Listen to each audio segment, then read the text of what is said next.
Classical behaviorism sees behavior as being shaped through the selection and application of appropriate stimuli.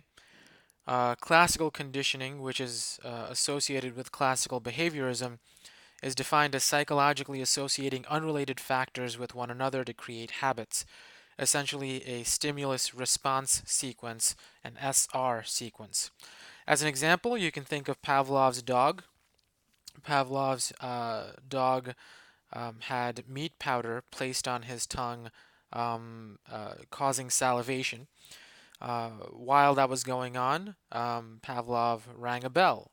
Eventually, the dog came to salivate just from the sound of the ringing bell without the meat powder being present there. That's classical conditioning.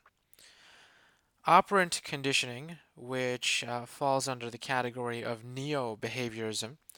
Operant conditioning is behavior shaped and maintained by its consequences, which the consequences come after the behavior instead of before, which is unlike classical.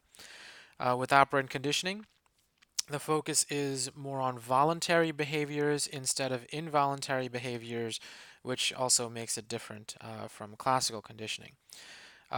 Within neo-behaviorism, the theory is that behavior is strengthened by consequence, and the consequence is the reinforcer for the behavior.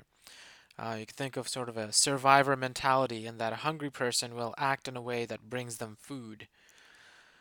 Social learning theories, still related to behaviorism, take into account a SOR sequence, a stimulus organism response sequence.